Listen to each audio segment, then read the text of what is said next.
मिठाईचा सम्राट हा खिताब फक्त लाडूलाच मिळू शकतो, कारण एखाद्या राजबिंड्या सम्राटाप्रमाणे हा लाडू आपल्या पंचेंद्रियांवर राज्य करत असतो. मग ते लाडवाचं देखणेपण असो किंवा स्वर्गीय चवीचा याचा गोडवा असो. असाच एक देखणा व स्वर्गीय चवीचा लाडू आज आपण बनवणार आहोत. दात नसलेल्या 80 वर्षीय आजीपासून दात पडलेल्या 8 वर्षाच्या नातीपर्यंत सर्वांचाच आवडीचा लाडू अर्थात रव्याचा लाडू.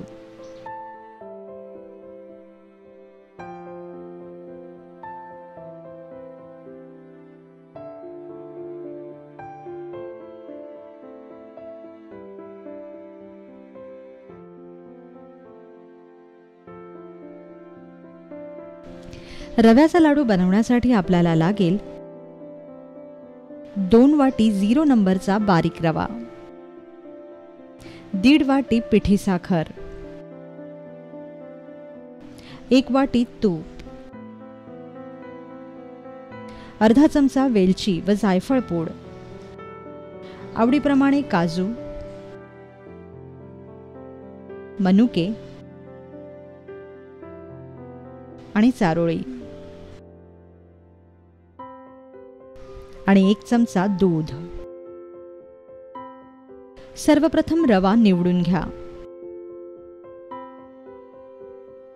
मग जाड बुडाच्या पसरट कढईत 2 चमचे तूप तापवा.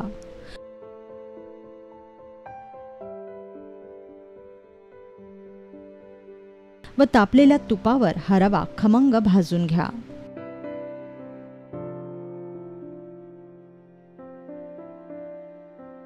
मंद आचेवर रवा भाजताना सतत हलवत रहा. रवा खाली लागणार नाही याची खास काळजी घ्या. रव्याचा खमंग सुवास सुटेपर्यंतच आपल्याला रवा भाजायचा आहे. त्यामुळे लक्षात ठेवा की रव्याचा रंग बदलू देऊ नका.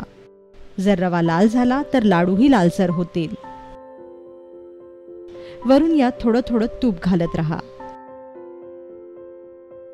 रवा फक्त हलका गुलाबी झाला की गॅस बंद करा आणि लगेच परातीत काढून घ्या.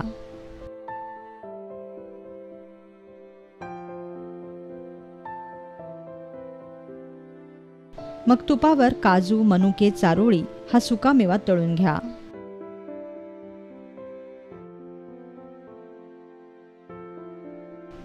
तळलेला हा सुकामेवा रव्यात मिसळा.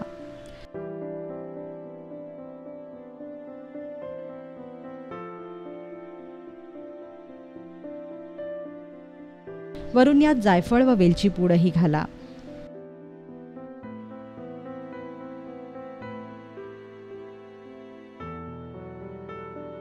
आता या रव्यात पिठी साखर घाला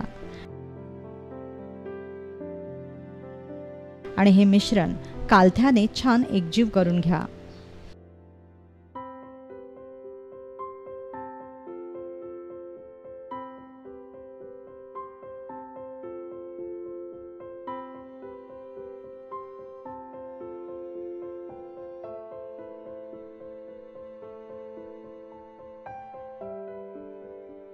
यानंतर पुन्हा 2 चमचे तूप तापवायला ठेवा व आपण तयार केलेलं हे रव्याचं मिश्रण पुन्हा एकदा भाजून घ्या.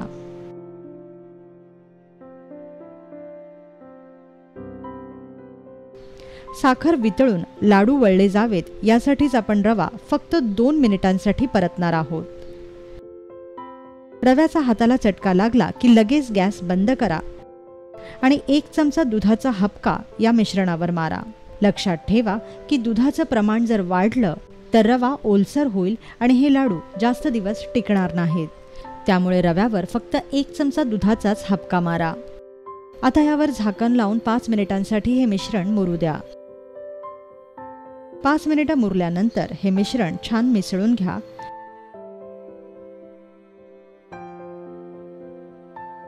व आता या रव्याचे लाडू बांधायला सुरुवात करा.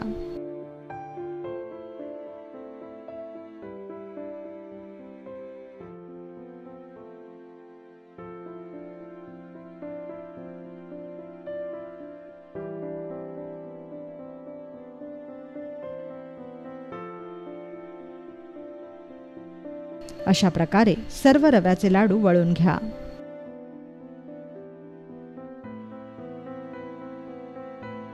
तयार झाले सर्वांचेच आवडते असे रव्याचे लाडू.